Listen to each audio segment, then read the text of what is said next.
ડીસાના જાવલ ગામે ખેડૂતની 5 દિવસ અગાઉ થયેલી હત્યાનો ભેદ ઉકેલાયો।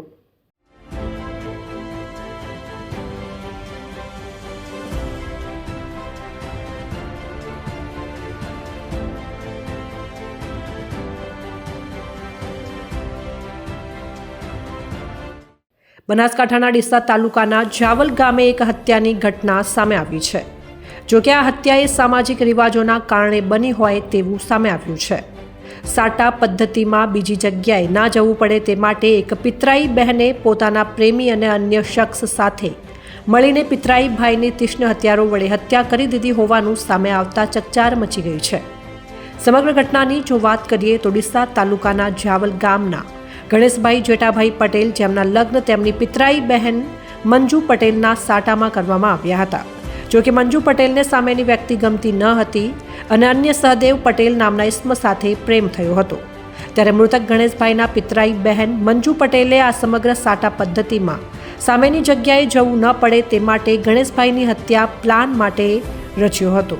જો ગણેશભાઈની હત્યા કરવામાં આવે તો તેમની પત્ની તેના પિયરમાં જતી રહે અને તેના કારણે આ લગ્ન વિચ્છેદ થઈ જાય અને મંજુ પટેલને પણ સામે જવું ન પડે। ત્યારે મંજુ પટેલે તેના પ્રેમી સહદેવ પટેલ અને ભરત પટેલ સાથે મળી ગણેશભાઈની હત્યાનો પ્લાન રચ્યો હતો, જેમાં હત્યા પહેલાં 15 દિવસ સુધી પોતાના ફોન બંધ કરી માત્ર વોટ્સએપ કોલ ઉપર એકબીજાને પ્લાનની વાતો કરતા હતા। ત્યારે 5 દિવસ અગાઉ મૃતક ગણેશભાઈ પટેલ નિત્યક્રમ મુજબ રાત્રે ખેતરમાં સૂતા હતા। તે દરમિયાન મંજુ પટેલ, સહદેવ પટેલ અને ભરત પટેલે તીક્ષ્ણ હથિયારો વડે મૃતકના માથામાં, કાન, ગળા અને છાતી પર ઘા મારી તેમની હત્યા કરી દીધી હતી અને ત્યાંથી ફરાર થઈ ગયા હતા। વહેલી સવારે ગણેશભાઈના પરિવારજનો ખેતરમાં પહોંચ્યા તો ગણેશભાઈ મૃત હાલતમાં પડેલા જોવા મળ્યા હતા। ત્યારે પરિવારજનોએ ડીસા રૂરલ પોલીસને જાણ કરીને પોલીસે ઘટના સ્થળે પહોંચી અને આ સમગ્ર હત્યાનો મામલો તપાસ હાથ ધરી હતી। ડીસામાં થયેલી હત્યાથી તો ભેદ ઉકેલાયો છે। કયા પ્રકારે હત્યાથી આખો ઘટનાક્રમ શું હતો ને કયા પ્રકારે ભેદ ઉકેલાયો? જે ડીસામાં થયેલી હત્યા હતી એ એક ખુલ્લા ખેતરમાં થયેલી હત્યા હતી અને પોલીસ માટે ખૂબ મોટો પડકાર એ હતો કે એની અંદર જે છે એ પોલીસને ટાવર ડંપની અંદર કે બીજી કોઈ પણ જગ્યાએ કોઈ પણ પ્રકારના એવિડન્સ મળી નહોતા રહ્યા।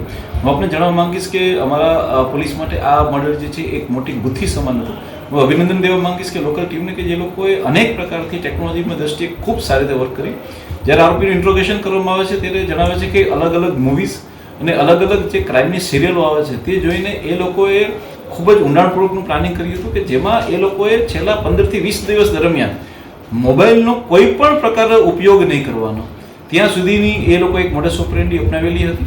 આ સિવાય એ લોકોએ પોતાના જૂના વોટ્સએપથી કે બીજા કોઈ માધ્યમથી, સોશિયલ મીડિયા માધ્યમથી જે પણ વાર્તાલાપ કરેલો હતો એ તમામ વાર્તાલાપ અને ફોટોગ્રાફ્સને એ લોકોએ ડિલીટ સુદ્ધા કરી અને પોતાના મોબાઈલનો ફોર્મેટ સુદ્ધા મારેલો હતો, જેથી કરીને પોલીસના હાથમાં કાંઈ ના આવે। પરંતુ છતાં પણ હું મારી ટીમને અભિનંદન દેવા માંગીશ કે એમણે તમામ પહેલુઓ ઉપર ખૂબ ઊંડાણપૂર્વક વર્ક કર્યું અને તમામ એવિડન્સ તો ગોતી જ કાઢી, પરંતુ સાથે સાથે આ તમામ અપરાધીઓ દ્વારા જે સ્ટોરીઓ રચી અને પોલીસને 2 દિવસ સુધી ગુમરાહ કરવામાં આવી તે છતાં પણ પોલીસે તમામ સાચા આરોપીને ગોતી પાડ્યા છે। તેમના જે દ્વારા જે હથિયારનો ઉપયોગ કરવામાં આવ્યો તેને પણ પોલીસે ગોતી પાડ્યા છે। હત્યાની સમગ્ર ઘટનાને લઈને પોલીસે હત્યાના આરોપીઓને પકડવા માટે એલસીબી, ડીસા પોલીસ સહિત 7 જેટલી ટીમો બનાવી હતી અને 200 જેટલા સીસીટીવી ફૂટેજ ચેક કરવામાં આવ્યા હતા। પોલીસ દ્વારા અલગ અલગ સોર્સ દ્વારા તપાસ કરાતા ગણેશભાઈ પટેલની હત્યાનો સંડોવાયેલો મંજુ પટેલ, સહદેવ પટેલ અને ભરત પટેલને પોલીસે ઝડપી પાડ્યા હતા અને જેલના સળિયા પાછળ ધકેલી દીધા છે। ત્યારે સામાજિક સાટા પદ્ધતિના પ્રકરણમાં એક પિતરાઈ બહેને પિતરાઈ ભાઈની જ હત્યા કરી દેતા સમગ્ર પંથકમાં હત્યારાઓ સામે લોકો ફિટકાર વરસાવી રહ્યા છે। હત્યાનું કારણ શું છે ને હત્યા કેવી રીતે કરાય? જે આ ડીસામાં જે થયેલી હત્યા છે તેની પાછળનું કારણ જે અમને પોલીસના ધ્યાનમાં આવ્યું છે તે ખૂબ જ એક શોકિંગ રીઝન છે। હત્યાના રીઝનમાં એવું આવે છે કે જે વ્યક્તિની હત્યા થઈ છે તે ગણેશભાઈ છે તે હત્યા કરનાર મંજુના પિતરાઈ ભાઈ થઈ છે અને કેટલાક સમાજની અંદર એ પ્રથા છે કે સાટા પદ્ધતિ, એટલે કે જો તમે કોઈ દીકરીને પોતાના ઘરે લગ્ન માટે લઈ આવો છો તો સામે તમારે પણ એક દીકરી આપવાની છે અને ઘણા બધામાં કિસ્સા એવા ધ્યાનમાં આવે છે કે આમાં એક દીકરીને પસંદ હોય છે જ્યારે બીજી દીકરીને પસંદ ના હોય કે જેના લગ્ન થઈ રહ્યા છે, તેના કારણે થઈને તે લોકોમાં હંમેશા એક રાગ, દ્વેષ, ઈર્ષા રહે છે। તો આ જ વસ્તુ આની અંદર રહી હતી કે આ મંજુને જે જગ્યાએ સાટામાં જવાનું હતું તે પસંદ ન હતું, એના માટે થઈ અને તેને જે છે ના જવું પડે એના માટે થઈને તેને પોતાના જ પિતરાઈ ભાઈનું પોતાના જ પ્રેમી સાથે મળી અને તેને મર્ડર કરેલું છે। સાહેબ, ખાસ કરીને આ જે મહિલા આરોપી છે તેઓની પણ એક હિસ્ટ્રી બહાર આવી છે કે 4 થી 5 જેટલા જે લગ્ન કરેલા છે અથવા તો જે પ્રકારે એમનો એક ગુનાહિત ઇતિહાસ પણ છે.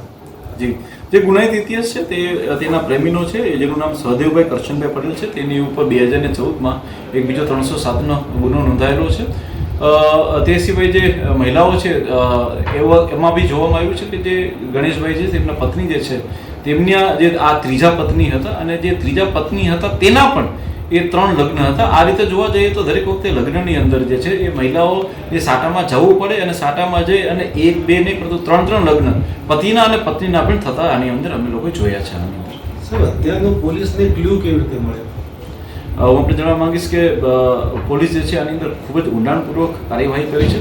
પોલીસે એમના તમામ પહેલું પર કામ કર્યું છે અને આરોપીઓ ચાહે કેટલા બી હોશિયાર હોય પરંતુ એ હંમેશા કોઈને કોઈ જગ્યાએ એ પોતાની ક્યાંક ને ક્યાંક ભૂલ કરી જતા હોય છે. પરંતુ દિવસે દિવસે પોલીસ માટે વર્ક થોડું કઠિન થતું જાય છે. આ લોકો દ્રશ્યમ જેવા મૂવી અને ક્રાઇમ પેટ્રોલ જેવી સિરિયલ જોઈ અને આરોપીઓ જે છે એ દિવસે ને દિવસે વધારે ને વધારે ધ્યાન રાખતા થયા છે.